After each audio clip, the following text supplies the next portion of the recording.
3 months. It's gone so quickly. Seems like yesterday our last lesson, and now we're starting all over again. I hope you have forgotten absolutely everything, so we can start. We can start from right from the start.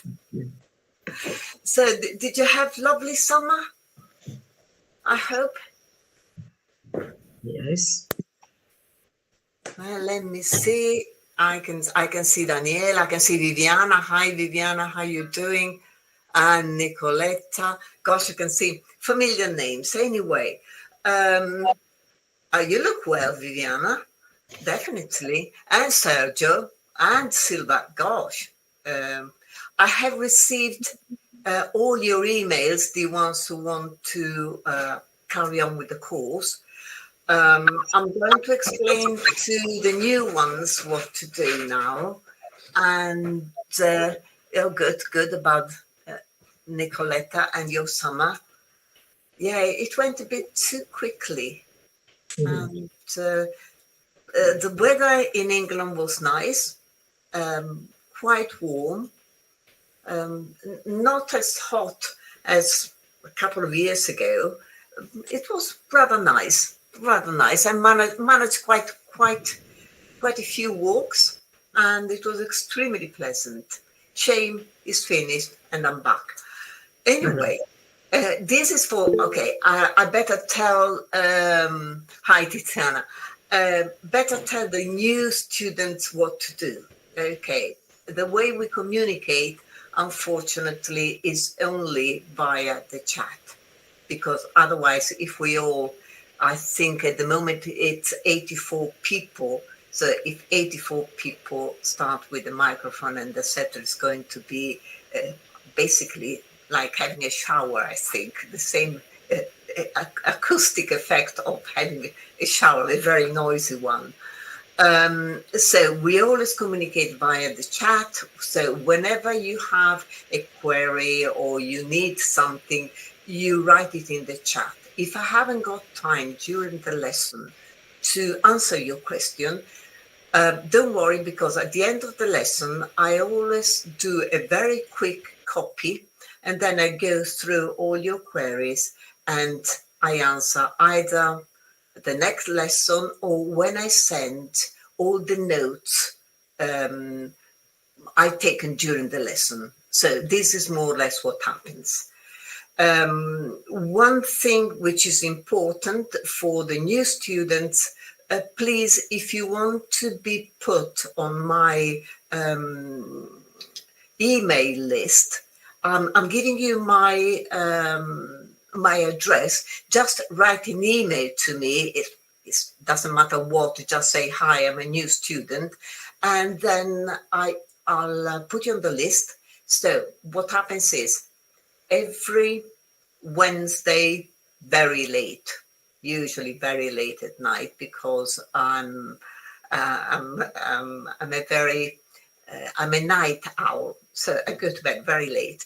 I send you the material for the next day. Sometimes I have material left over from the previous lessons. It doesn't matter. I always send you and explain what we're going to do. During my lessons, I hope everything is still all right with the old students, the ones who've been following me. I mean, some of my old students have been following me for 15 years. I'm going to give it to you, Samir. Others only for 5 or 3 or 2. So they all kind of know the way I approach my lessons. The lessons are normally in English. The level more or less is a C1, so very, very, very rarely I use Italian. Maybe when there is something which is impossible to translate, which is nearly, suppose I want to give you the exact translation of something. I use the Italian when sometimes we do translation from Italian into English, which is a good exercise, because this is my way to go through grammar. I'm not a fan of grammar. My students know it. I do grammar, for example, while we are doing some exercises. I kind of slip it in.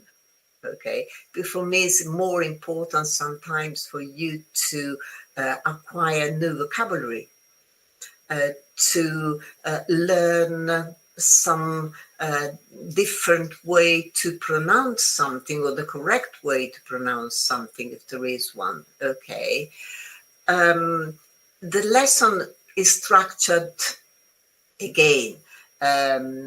We usually, with the students, we decide what to do very often, but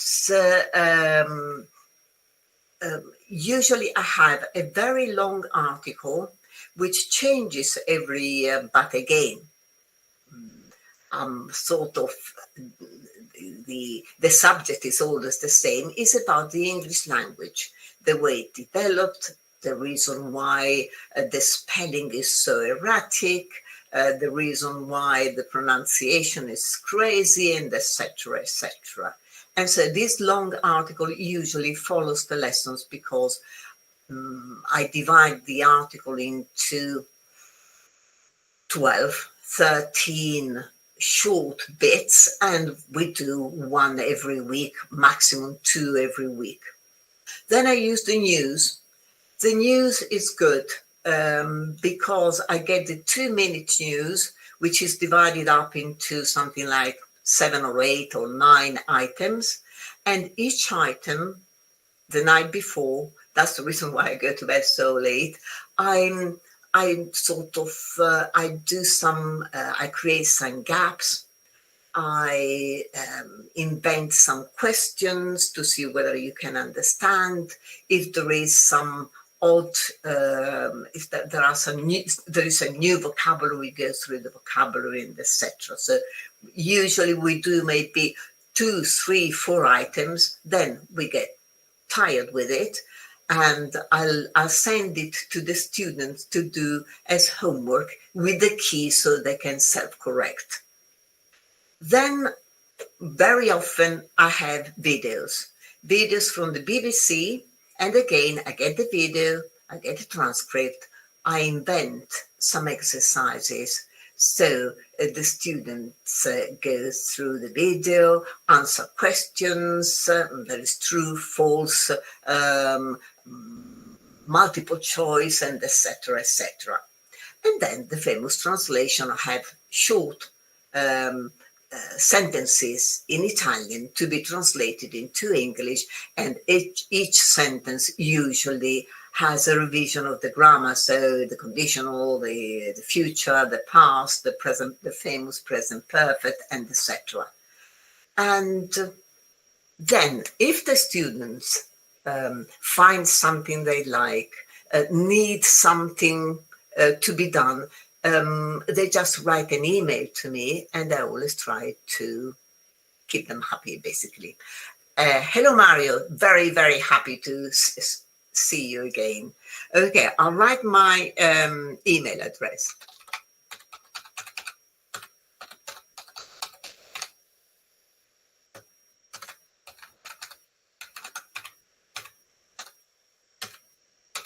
Okay, Johnny, check. Juliana.dorothy@fastwebnet.it. Okay, this is my email address. So for the new student, just send me a quick email saying, this is me, sending the material, and I'll send all the explanation, the way the lessons are organized or not organized. I don't use books. I'm too old to follow books. I find books, sometimes they're boring. And when you manage to reach a C1 level, having to follow a book sometimes, unless, okay, you decide you want to take the first certificate. The first certificate is the advanced, for example, the proficiency, so a C1 or a C2 level test, then a book is necessary to show students the way the test is organized. But for the rest, I prefer to use materials so students, in a way, don't get bored. And if you don't get bored, you learn. If you get bored, you fall asleep after half an hour. And yes, I'm the book. That's what I do. And so the important thing is to keep the attention alive. And keeping the attention alive is not always very easy. Another thing, unfortunately, the number of students, as you can see, doesn't allow me to give you time to talk. But because if I gave you 1 minute, Katerina, you are presenting something, but don't do it. Okay. So going back to the talking, my idea to sort of make up for this is whenever you feel like it, if you want to prepare a little speech, I don't know, we watch a video, particularly you find it particularly interesting, you want to add something to it, or you read an article in the newspaper, you think you read something about the robbery in France, for example, and you want to report it, you send me an email saying, I've got something ready for the next lesson. And so the next lesson, usually I give you either at the very beginning or at the end, 5 minutes to entertain everybody with your presentation. And this is the only way I managed to basically think of, so that you can have you can manage to talk a little bit, because otherwise no conversation. Okay, I hope everything is clear. Any queries? Okay, good. Okay, what we could do this evening, I'm going to share my screen now, and I'll show you the idea I have for the long article on the language and what I have prepared for this evening. Okay, let's see if I can remember. Yeah.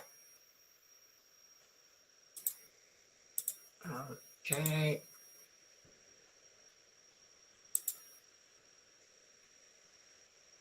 Okay, just this is to give you an idea. Wait, I'll move you out so I can see you. Okay. Okay, can you all see it? Yes. Good. Okay, this is the idea. So you see, this evening, for example, we're going to do the introduction, English, a language that has grown to world domination. So English as a lingua franca. Okay. Then I'm starting with the story of the English language. Okay. And then the Old English, the Germanic foundation, because remember that if you know something about the language you are learning, you do understand its grammar a lot more. If you realize that this English, the way it used to be spoken, it was an extremely inflected language like the Italian. And then slowly, it changed. And verbs used to be inflected, now they are uninflected, and that's the reason why you need to repeat the subject. So you see, grammar, instead of becoming learning rules, and you sit down and you learn that, I don't know, to be used to is always followed by ing. I'll tell you the reason why, and if I give you the reason why, you understand it, uh, it, it stops being a rule and becomes something kind of logical. Okay, so this is what I'm trying to do, to give it the logic. Okay, then Middle English, what happened? The great vowel shift is the moment. Remember that there was a moment when the pronunciation was completely different. And then with the great vowel shift, everything started changing. And then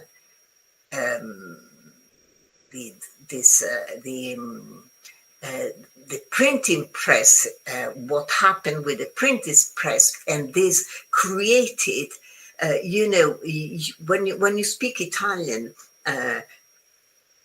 children were in Italy, when they start school, if they are kind of, usually they learn to read and write in 6 months.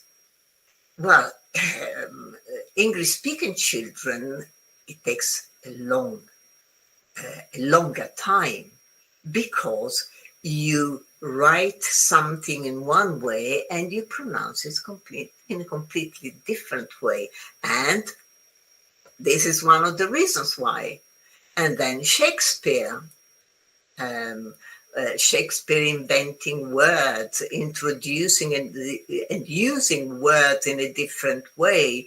And then the Renaissance. And then modern English. Okay. And these are, you see, English is a flexible language. It has a fixed word order, but of course it has a fixed word order because the grammar was simplified, and therefore I need a fixed word order. Otherwise, I don't know, I cannot understand who is doing what. Okay. And then we will see idiomatic expressions, and then pronunciation, and that's it. And this is the long article on the language. The videos, I have one which is ready, and we're starting. It will take a couple of lessons to do it.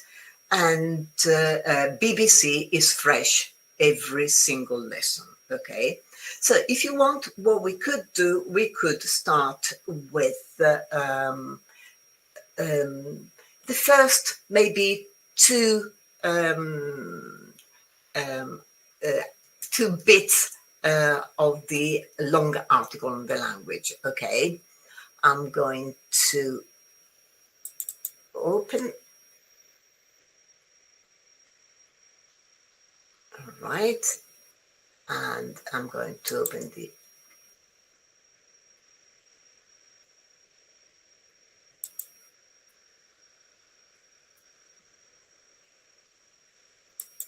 okay, right.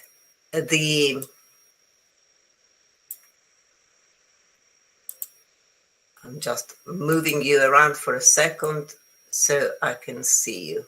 Okay, lovely. So another thing I do is, courtesy of my husband, we have the recordings. Okay, so again, otherwise you just get used to one voice, one way of saying things. At least you get a different voice, and my husband happens to have a very good voice, and it comes out really nicely when recorded, while my voice recorded is atrocious. And so that's the reason why I get my husband to do it. Okay, so this is the first bit of that very long article. So you see, we have listening comprehension, So listen to the recording, underline any discrepancies. Of course, for the new students, you can only see it now. The old students have a copy, but the moment you send me your email, this is for the new students, I will send you this document, okay? Underline any discrepancies you notice in the script below. Then we listen again, we correct, and at that moment, I'll stop and I ask you, can you see anything strange here, or have you found the mistake?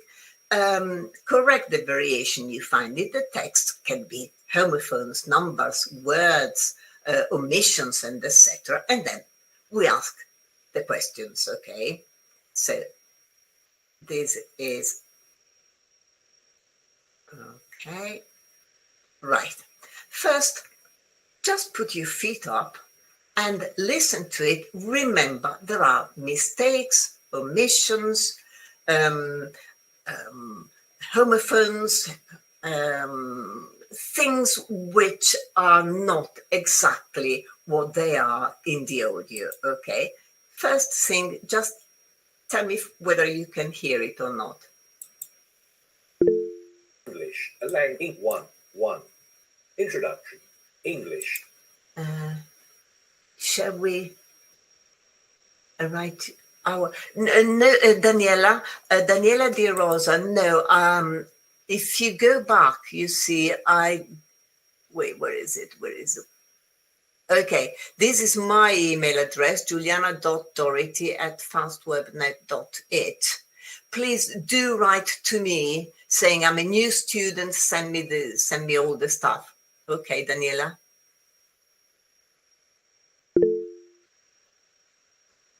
Okay.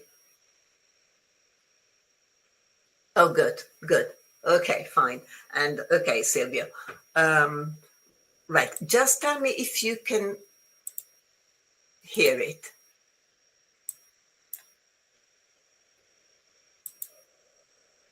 One. Introduction. English, a language that has grown to world domination. Okay, but pay attention to the accent. My husband is very clear.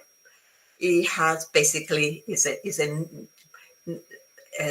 kind of British standard accent, so no regional inflections, and then once we finish these lessons, I will upload the recordings on my Dropbox.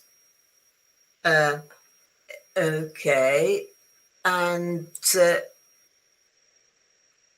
okay, and so you can listen to it again, and you can keep it, you can download it.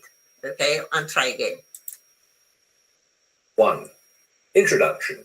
English, a language that has grown to world domination.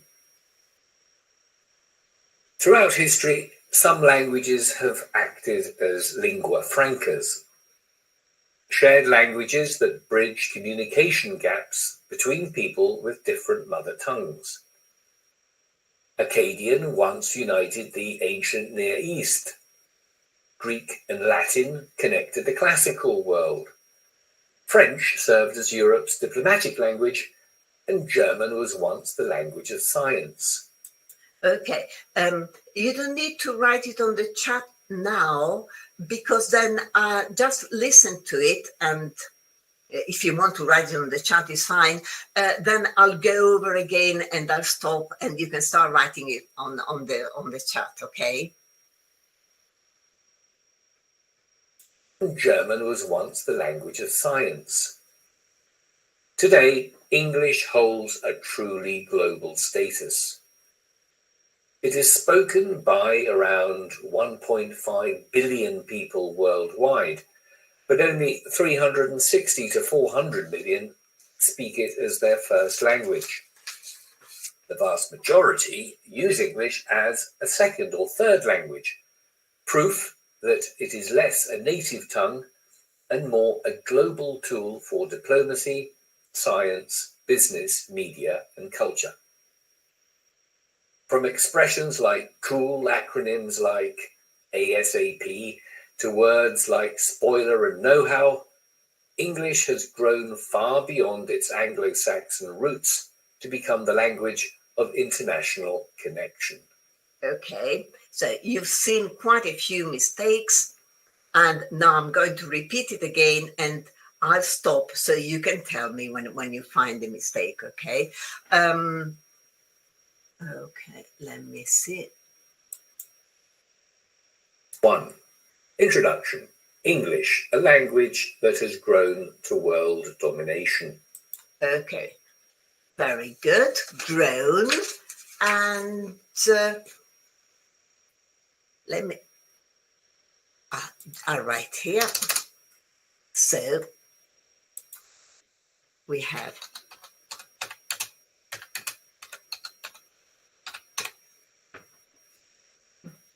okay, do you think these two words, when it comes to pronunciation, are they the same? Are they homophones or not?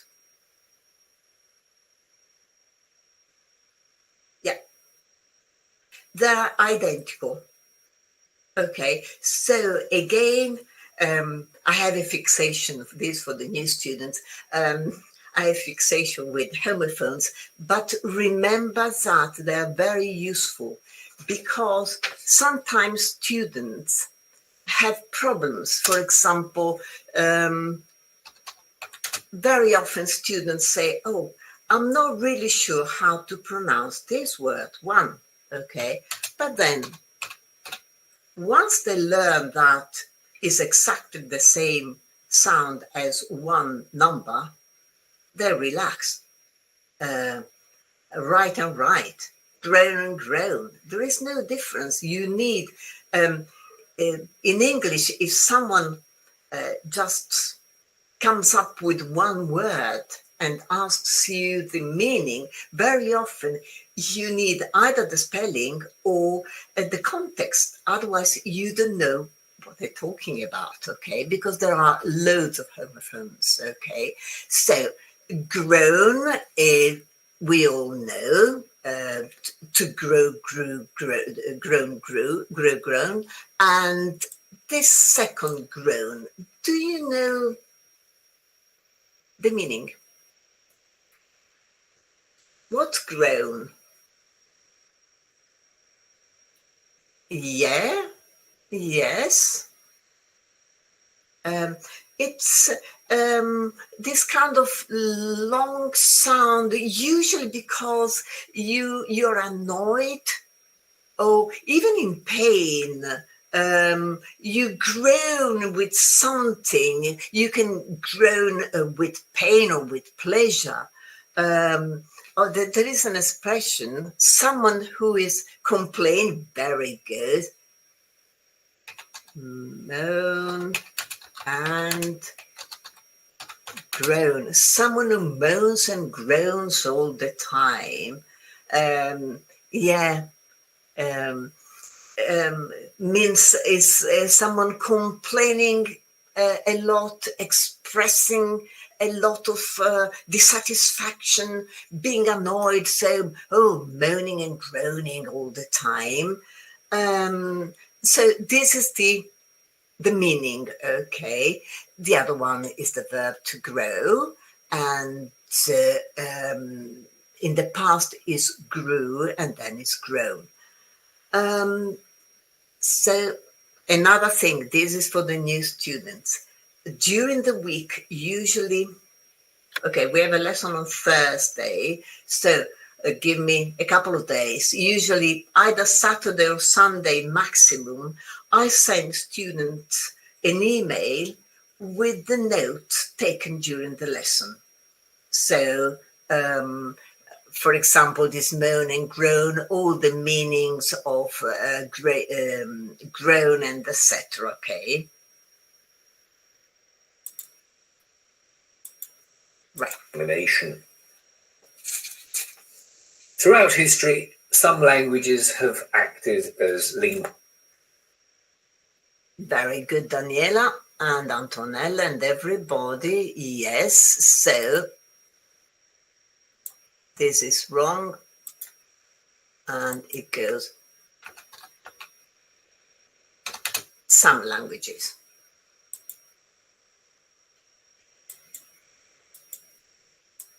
Some languages have acted as lingua francas. Very good.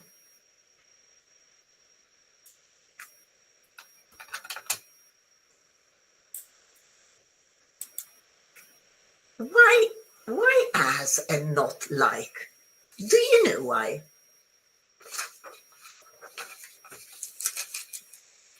Why acted as lingua franca and not acted like lingua franca? For example, actually, yeah, good. If I say, stop acting like an idiot, and I can say act as a lingua franca. Nothing to do with as. As is a comparison. Can you see the difference here?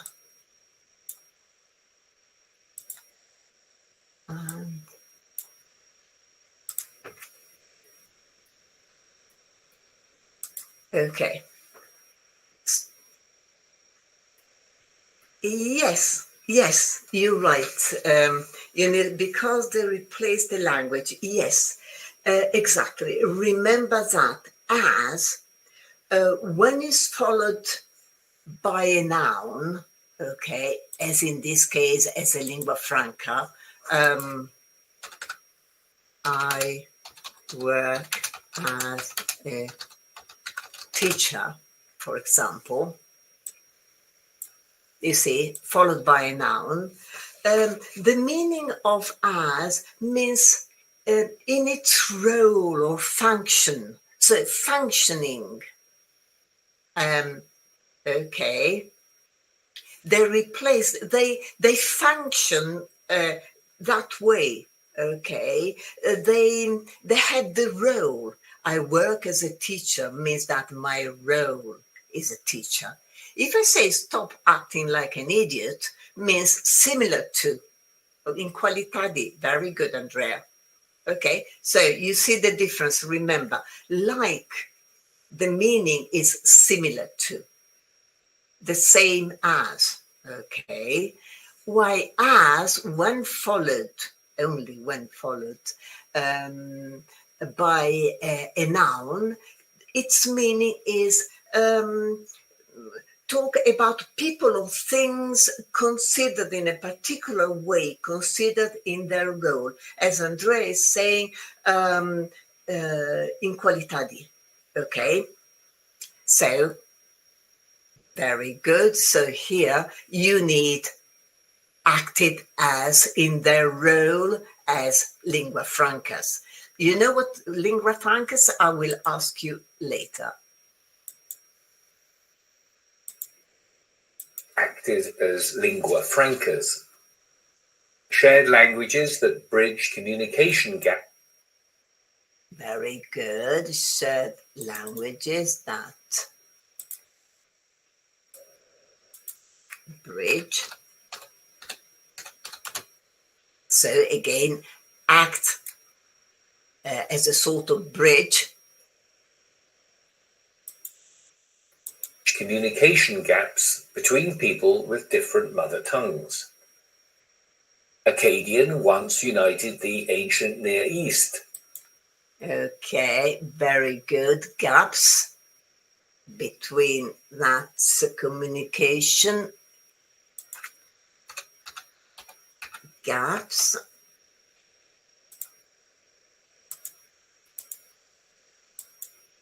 Akkadian once united the ancient Near East. Greek and Latin connected the. Okay, and mother tongues, very good. Okay, with different mother tongues, Akkadian, okay. Once united, the ancient, very good. Near East,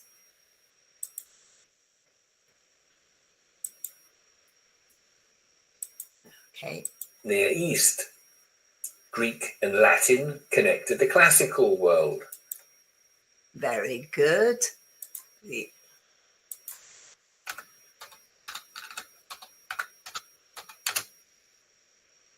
Okay, then I'll ask you about whimsical. To the classical world. French served as Europe's diplomatic language.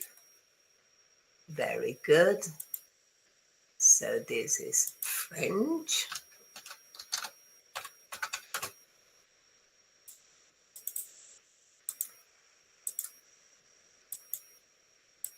Language, and German was once the language of science.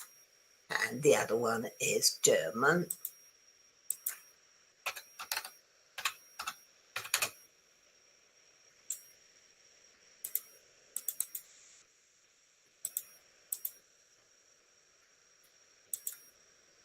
Was once the language of science.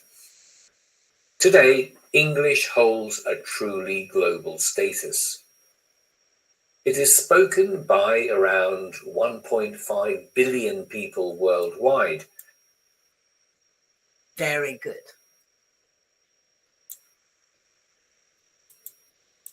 Yeah, this is a mistake. Remember, whenever you find 100, 1,000, billion, million, trillion, quadrillion, whatever, and you have a number before it, it's never plural. Okay, so 100, 200, 300, 1,000, 2,000, 3,000, 1 million, 2 million, 3 million. The only, as Daniela is saying, the only way you get the S in the plural is when you don't have a number before. Billions of people, millions of people, thousands of dogs, and etc. Okay.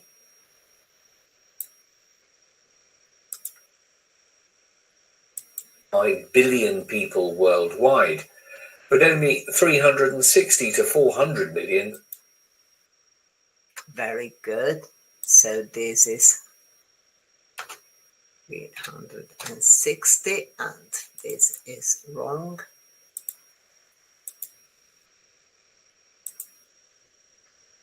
And 60 to 400 million speak it as their first language. The vast majority use English as a second or third language, proof that it is less a native tongue and more a global tool for diplomacy. Very good. So, okay.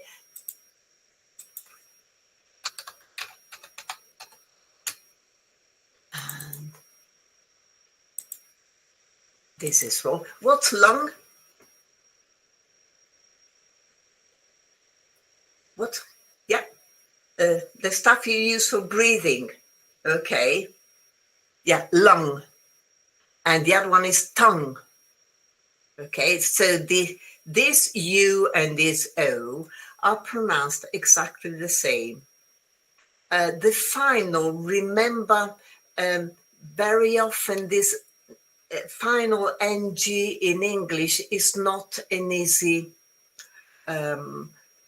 it's an easy sound for the Italians. But remember, it's like saying, you know, in Italian when you say angolo, you have something, a sound coming down your nose in a way. Okay, if you try angolo, making it more coming through your nose, you get the lung and tongue. Okay, more or less that's the sound.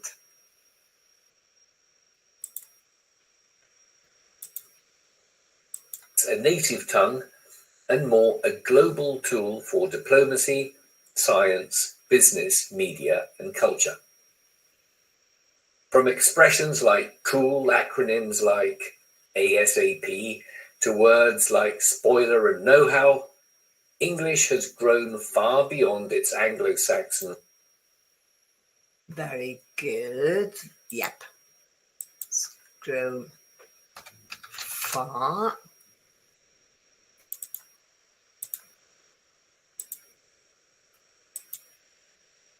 English has grown far beyond its Anglo-Saxon roots to become the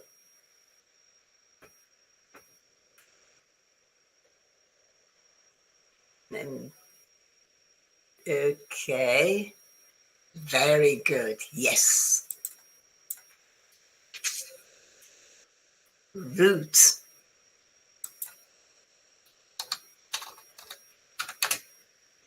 So this one is wrong.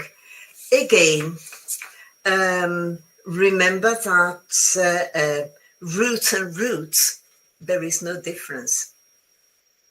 But they're not roots where you go somewhere. They're roots where you kind of plants have roots. Okay. So it's grown far beyond its Anglo-Saxon roots to become, let's see what. English has grown far beyond its Anglo-Saxon roots to become the language of international connection. Very good. So, connection and not affection. Okay, now, like this and like this. Let's have a quick look at this root.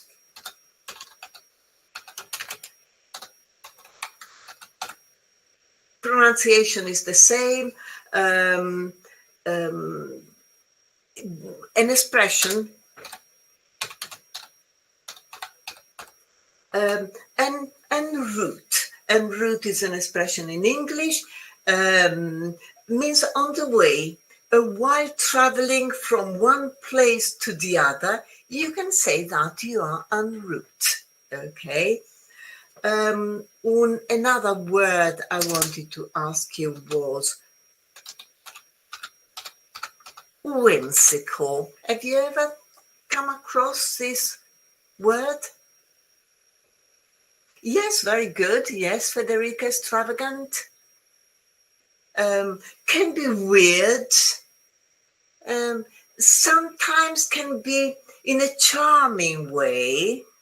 Other times could be a bit more,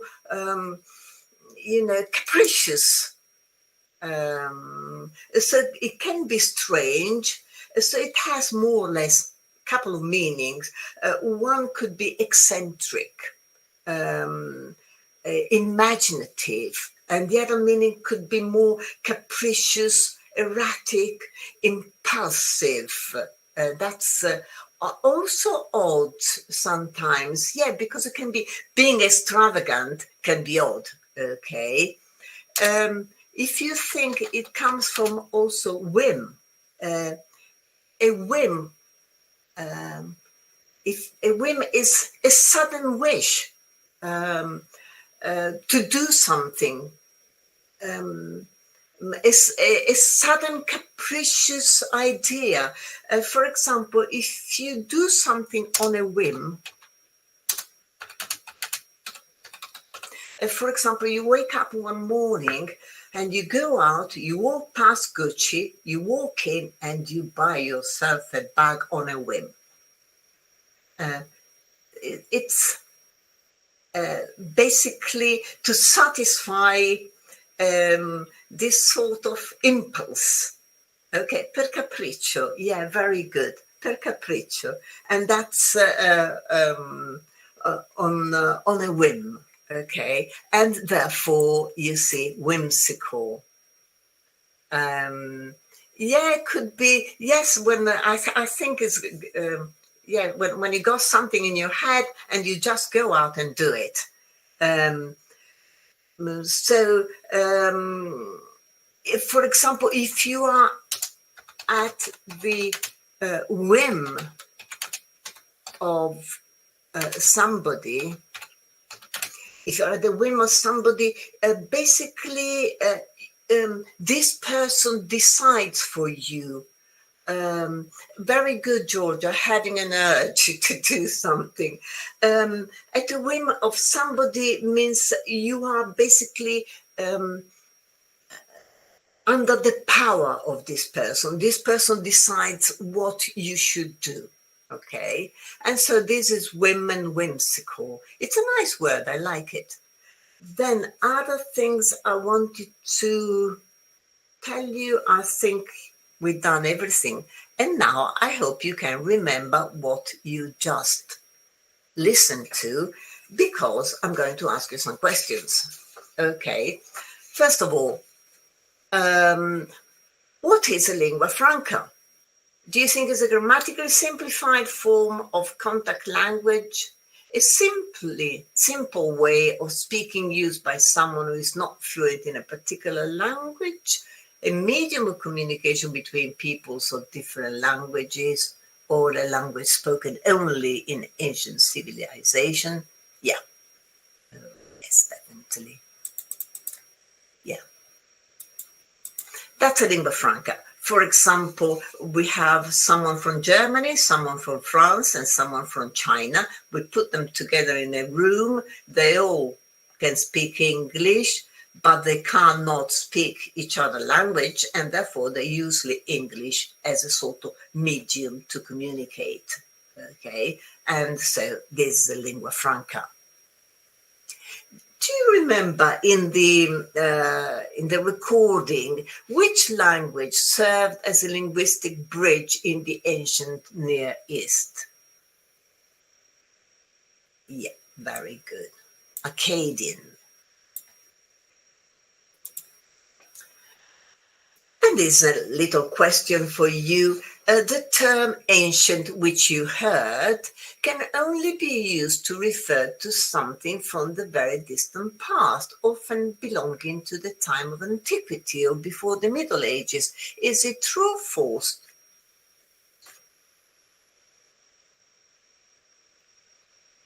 True? Are you really sure? If I'm talking about my ancient computer, can I say an ancient tall man? Yeah, it is false. Ancient can be used for to refer to something from the very distant past and etc. But ancient also means, something which lasted for a very long time, very old, an ancient man, an ancient tree, this kind of stuff. So you can refer to something which is extremely old. Number four. The number of non-native English speakers significantly outnumbers native speakers. Is it true or false?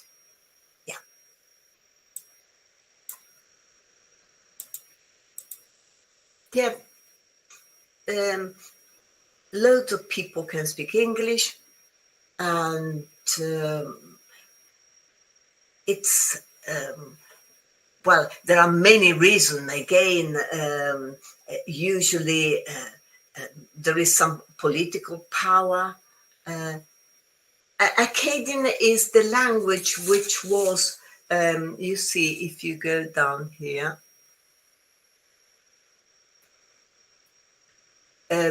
it was the language which once was used to unite the ancient Near East. Is a very old language, an ancient language.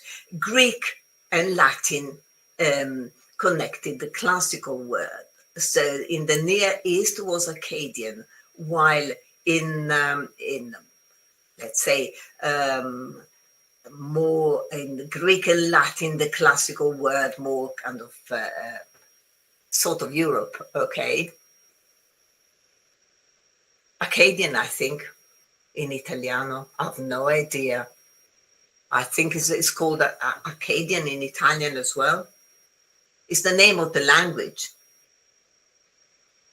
Let me see.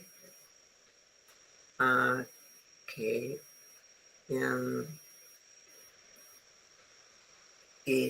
Italiano. Accadico. Very good, yes. Right, so I'm going back here. Number 5. Okay, so the number definitely the outnumber. Number 5, 400 million people use English as the lingua franca of diplomacy. Is it true or false? It's false. They say between 360, you see, 360, 400 million speak it as their first language. Okay, so it's false. It's not that they use it as a lingua franca. Okay, what does the text suggest about English today? It's mainly tied to its Anglo-Saxon origins. It has become a threat to other languages. It facilitates effective communication across diverse linguistic and cultural contexts, or is spoken by only a small minority worldwide.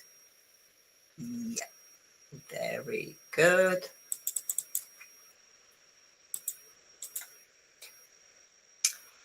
And now we're getting number 7. Number 7, cool.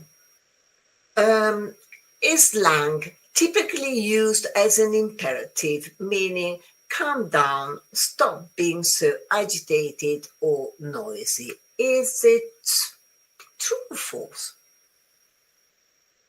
Very good. What do I need in order to give cool this meaning?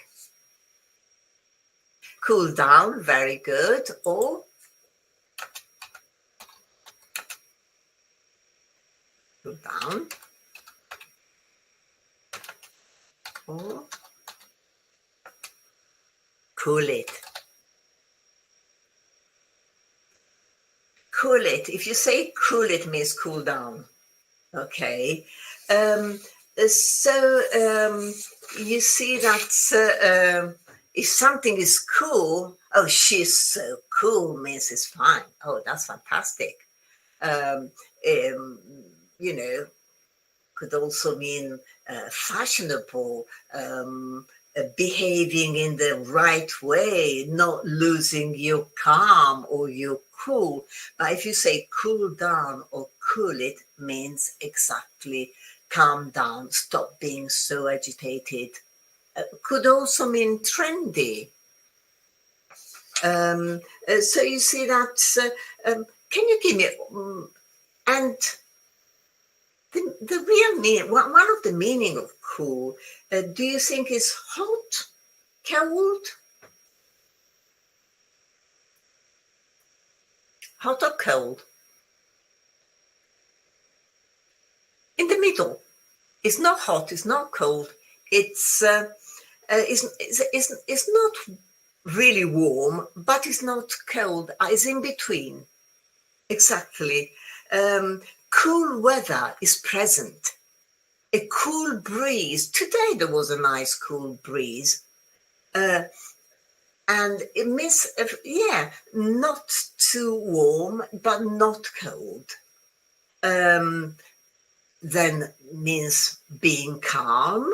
For example, if you have a cool head, you're calm in an emergency. Or if you, in a cool manner, you don't get all agitated. But then, if you use, for example, if you say that someone gave you a very cool reception, that's not very nice because it's a bit too cold. Okay, it is on the verge of being cold, not very friendly. Otherwise, cool means absolutely fantastic, excellent, brilliant, and etc. Number 8. Are you all following? Is the lesson clear for everybody? By the way, every so often I ask, just in case, because my old students are used to the pace of the lesson, but the new ones, might take a couple of lessons before they get used to it. Okay, number 8. Number 8 says, true, false again. The following expressions are all synonyms. You have to tell me whether they're synonyms, and then you give me the meanings. If I say, keep your hair on, blow your cool, if you're cool as a cucumber, if you hold your horses, and if you are a cool cat, are they all synonyms? So Teresa, Antonella, yeah, they're not. They're not. Okay, let's start with the first one. The first one, if I say keep your hair on,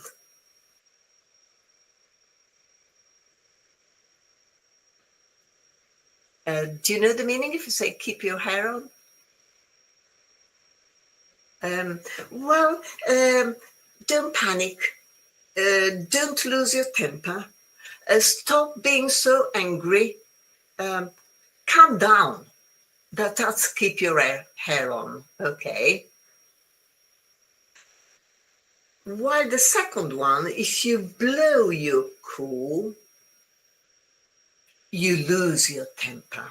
So that they're different. The meaning, this one means calm down.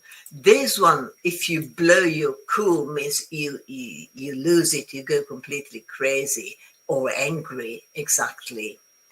If you are as cool as a cucumber, well, cucumbers are very cool. Yes, they're very calm. They show self-control, especially in difficult situations. And if I say, hold your horses, yeah, exactly. Calm down, wait, relax, be patient. Someone is being a bit impetuous or something, and say, hold your horses. Wait a minute, okay. And the last one is to be a cool cat. If you're a cool cat,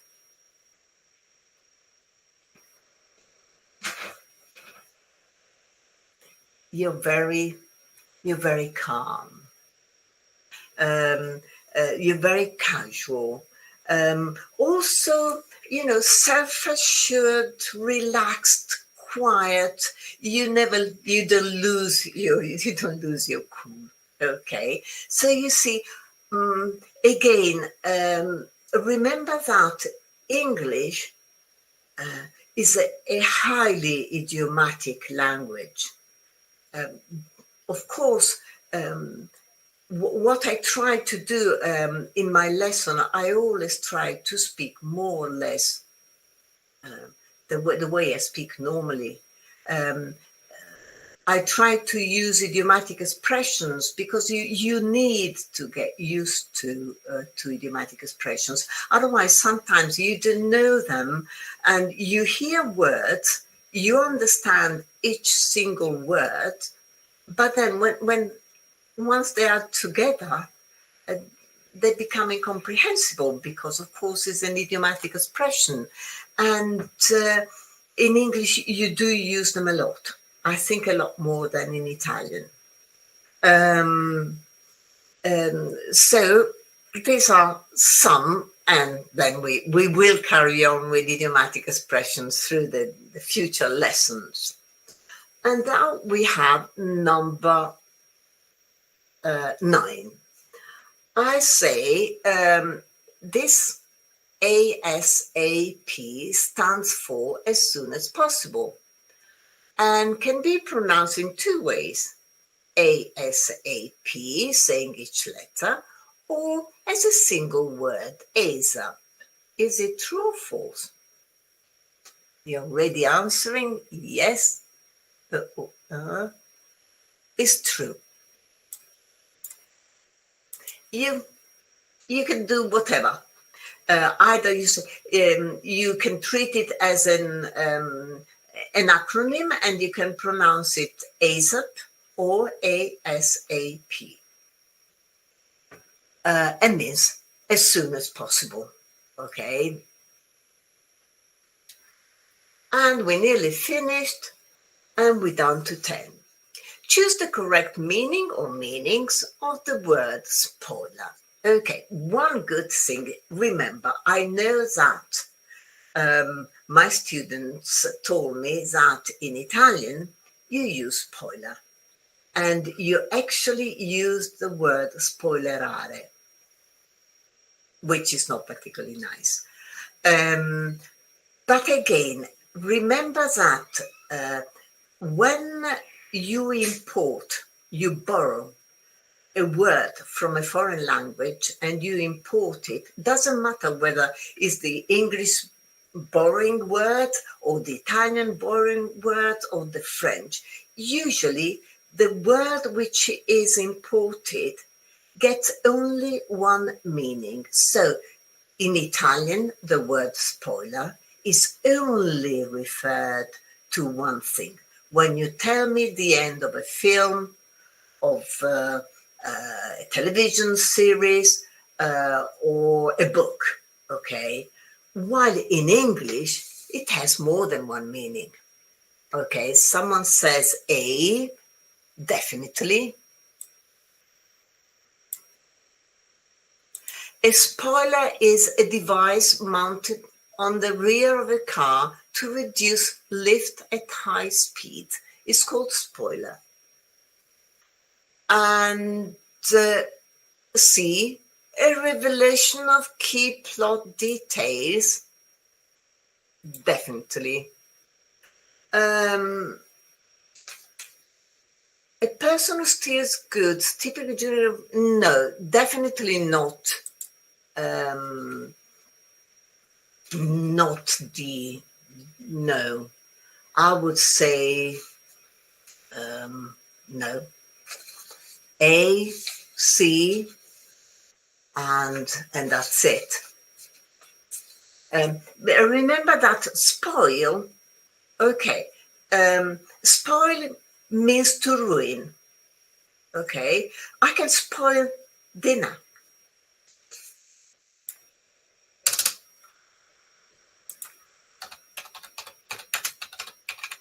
I burn it. I can spoil a child. A spoiled brat. Very good. Yes. When I spoil a child, I run the risk of getting a spoiled brat. Brat is a term used for a spoiled brat. Credo moccioso, viziato. Ragazzo is a nice word. Brat is more sort of moccioso, I think. Okay, it's not pretty. It's not a nice child, definitely. So you see that spoil, something which spoils sport, and guasta feste. Okay, so if you spoil something, you ruin it. A drug addict, I wouldn't call a drug addict. Well, a drug addict can maybe spoils they spoil their lives, but I wouldn't associate spoiling with drug addicts. So you can spoil dinner, you can spoil a child, you can be a spoil sport. A good sport is a nice person. A good sport, oh yes, it's a very nice person. A nice sport, a good sport is someone who is easy to get along and is always friendly, fun, happy. Okay. So you see that the spoil has, and that's the reason why a spoiler, or if I spoil a book for you or a film for you, I'll tell you the end.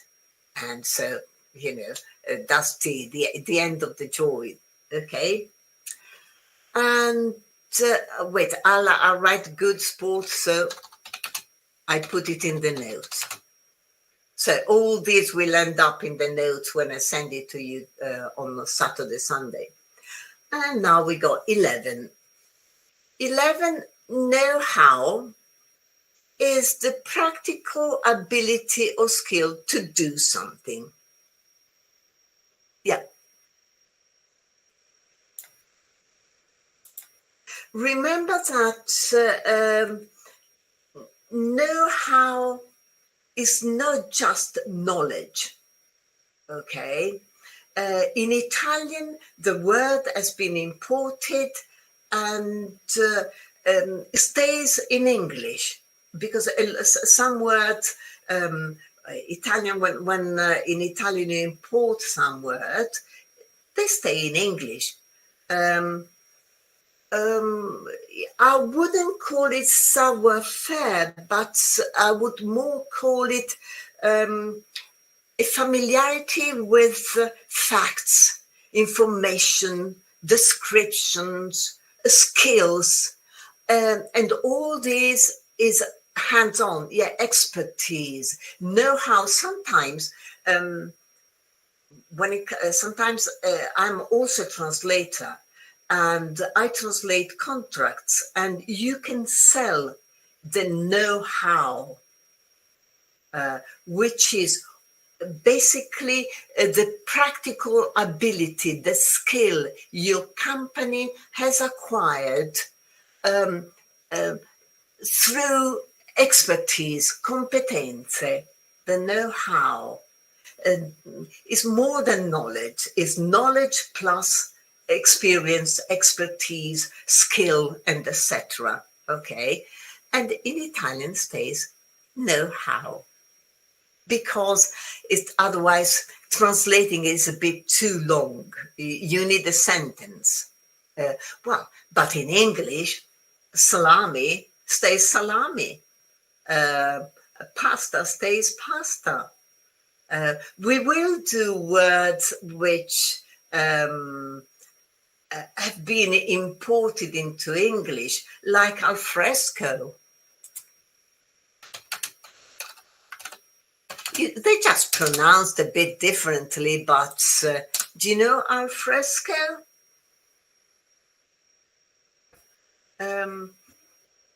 Usually it's when you dine out. Oh no, you're not in jail. Oh no, nothing to do with jail. In Italian is al fresco in jail, but in English is when you dine out. It's a lovely evening. It's so pleasant to stay out, and we're having dinner al fresco.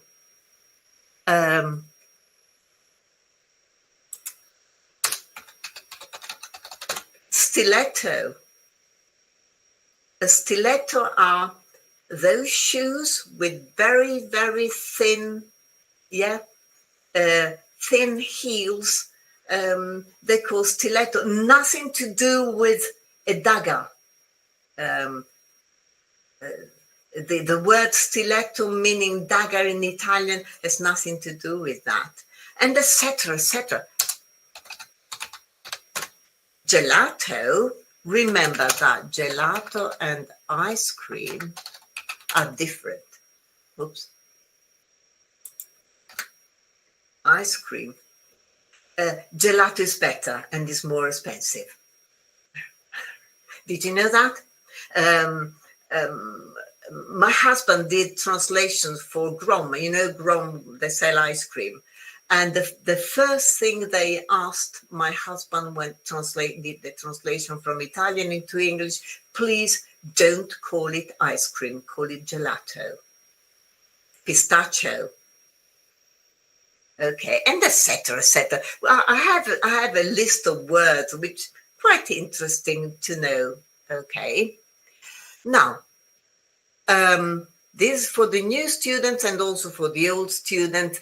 I'm going to send you on probably Sunday, if I can on Sunday, the introduction with all the answers. I organized the notes with all the words and etc. Which have been mentioned during the lesson, the correction of this, and send it to you. And I'll send you the link to the Dropbox where you can find the recording. Now, would you like to do one item of news? We still have time. Should we do that? Just for a change. Okay, wait, I'm saving this. I'm closing this. I'm moving you out. And I'm getting the news. The news, remember, again, is a different voice. Is the news reader. Usually they're quite clear. Usually, not always. BBC News. But of course, sometimes they're a bit more difficult. Okay, I'll move you out here. And right, okay. Just tell me if you can see it properly.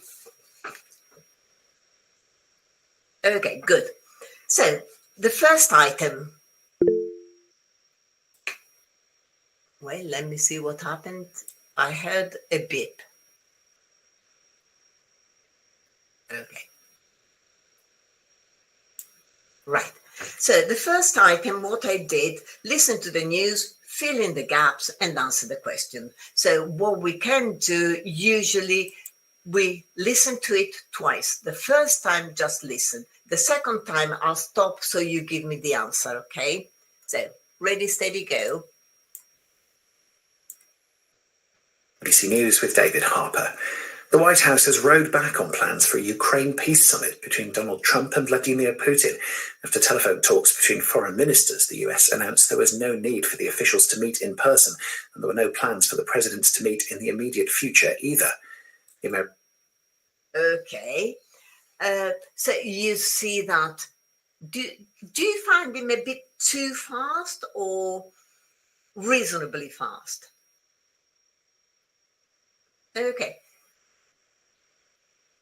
What you can do when you download it, okay, maybe if you want for the first time, you go onto riproduzione, velocità, più lento, and you get it slightly, just a fraction.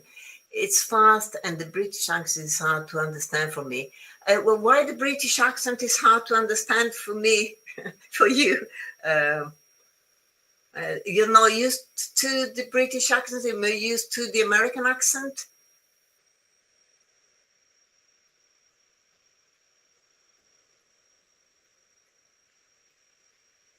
Do you prefer in general? I love accents. I love listening to stuff in American with I know the Italian accent. Okay. Do you like accents? I love accents. American accent, British accent. And then again, remember that when you talk about accents, okay, British accent, but then you go to Birmingham, you get the Brummie. Then you go to London, you get London accent, you get Cockney, and then you move and you get to Yorkshire and you stop and you start not understanding what they're talking about. You move up north, you go to Newcastle, poor you, their accent can be extremely difficult. You go to Scotland, and then you go to Ireland, and north of Ireland is different, again. Glasgow, good luck to you. And Liverpool. You go to America, why? Listen to someone from Alabama, and I love that accent, and you listen to someone from the north, they are completely different. And then you move to Australia, it's a different accent. I'll try to give you examples, because Irish accent is very pleasant. Indian, Silvio Indian is difficult. They can be extremely difficult to understand. Yeah.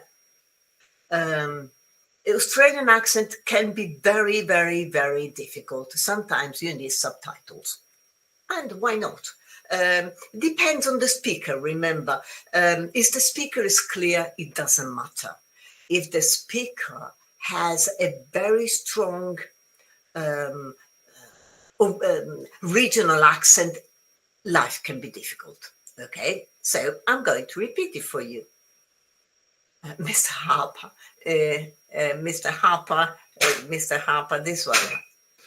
Well, you will now listen to him again.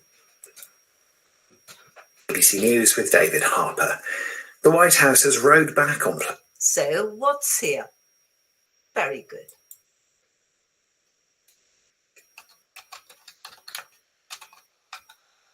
Yeah, the White House.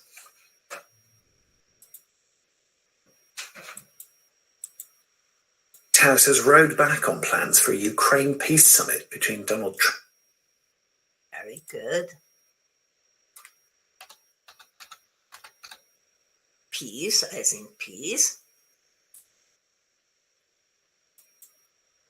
Peace summit between Donald Trump and Vladimir Putin after telephone talks between foreign ministers. Very okay. After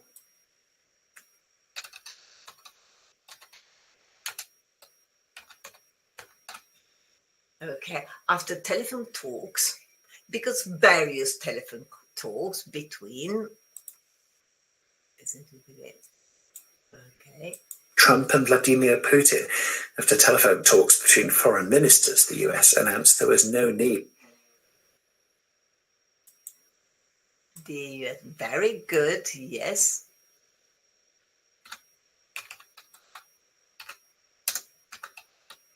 Announced.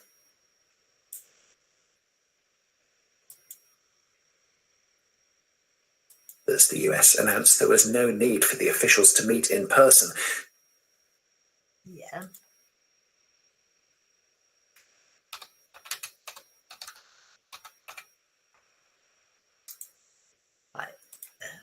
Okay, in person. Officials to meet in person, and there were no plans for the presidents to meet in the immediate future either. Okay. Very good. In the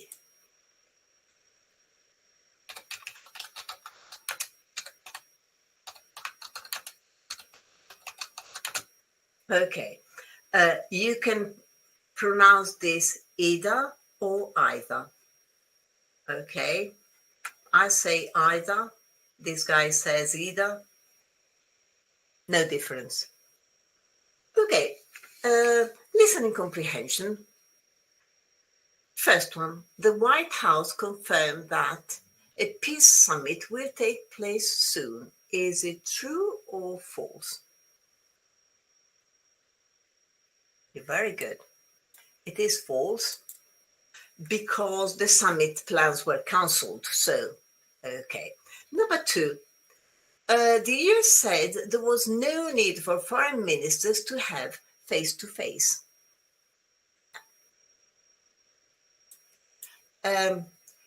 Okay, remember that at the moment we're having a lesson online.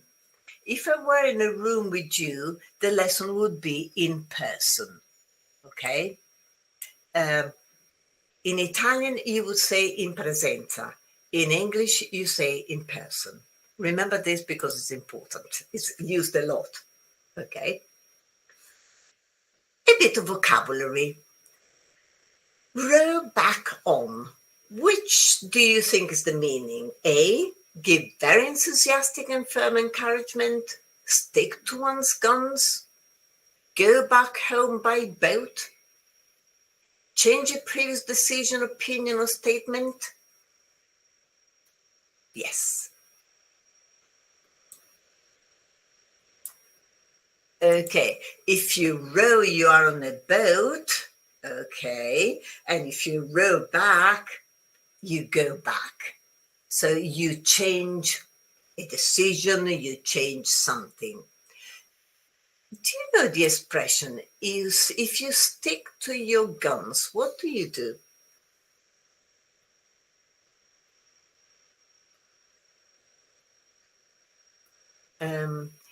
If you stick to your guns, you refuse.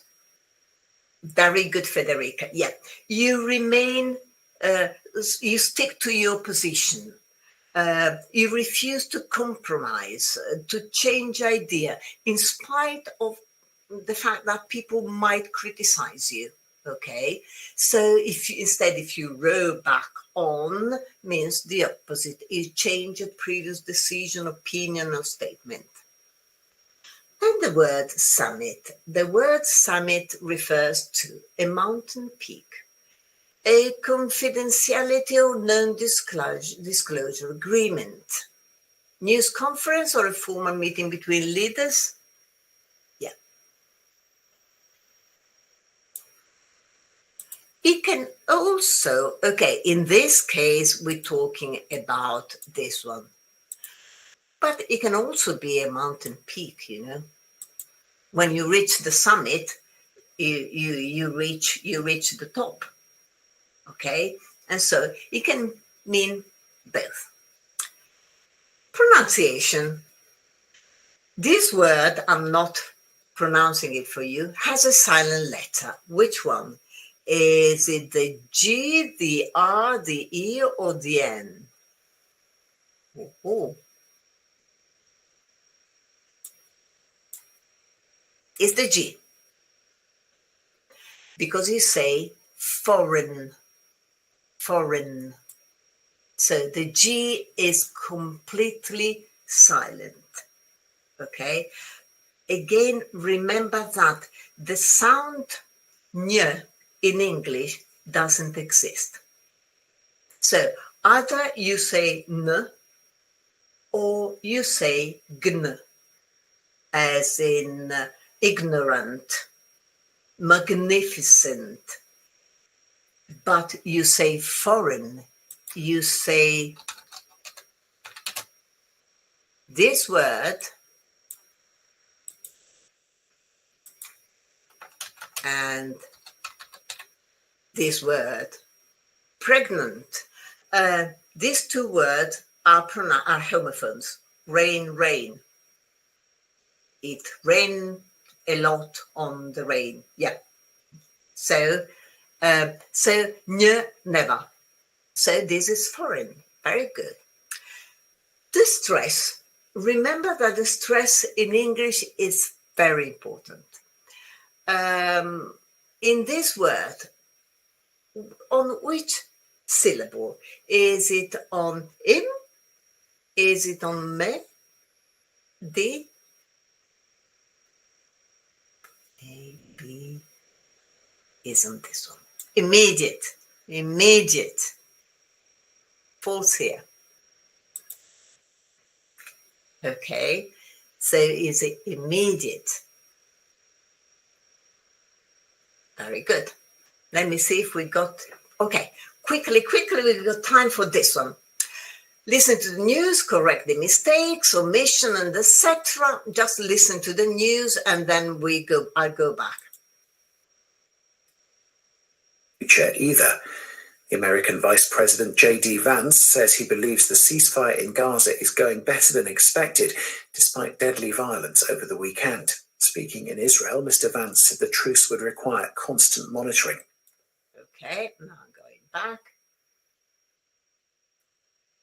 meet in person, and there were no plans for the presidents to meet in the immediate future either. The American Vice President Yes, very good. Is not wise, but is vice. President. Can you remember? Okay, very good. Someone, J.D. Vance. American Vice President J.D. Vance says he believes the ceasefire in Gaza is Very good. The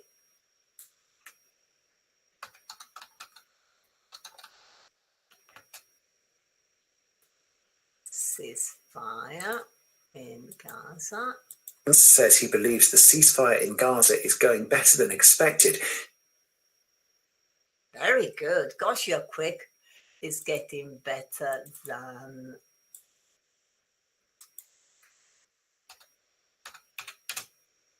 expected. Very good. Ceasefire in Gaza is going better than expected, despite deadly violence over the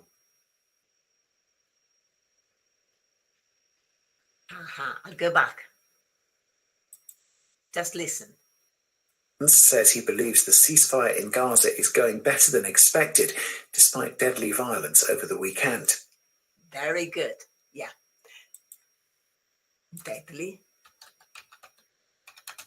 Full of killing.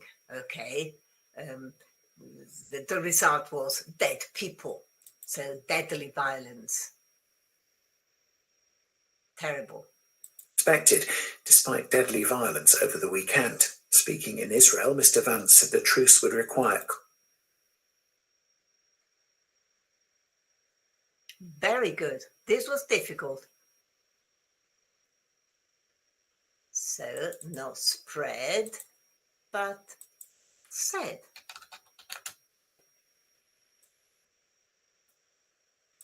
Speaking in Israel, Mr. Vance said the truce would require constant monitoring. Very good.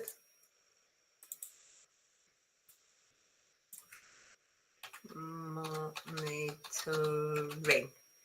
Well done. Okay. True, false. The first one. The US Vice President said the ceasefire in Gaza was failing badly. Is it true or false?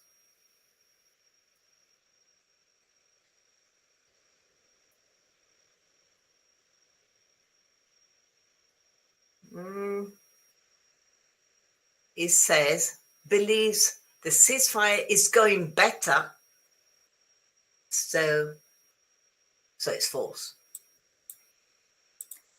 Despite recent violence, Mr. Vance has not yet issued a statement.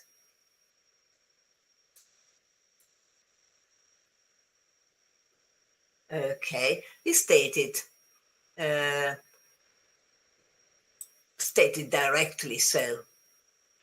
And the last one, the Vice President said the ceasefire would require continuous supervision. Yeah, monitoring. And the last one, ceasefire. The meaning of ceasefire, you know, yes, it's definitely B.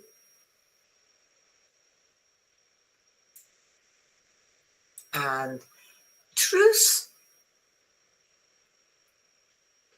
Very good. A temporary peace. And is it true or false? Ceasefire and truce both mean to stop fighting between opposing sides, often during a war conflict. Is it true? Yep. And do the pronunciation. This word, what's the stress? First, second, third, or none? Very good. Violence. And the S in this word is Z, silent, or S?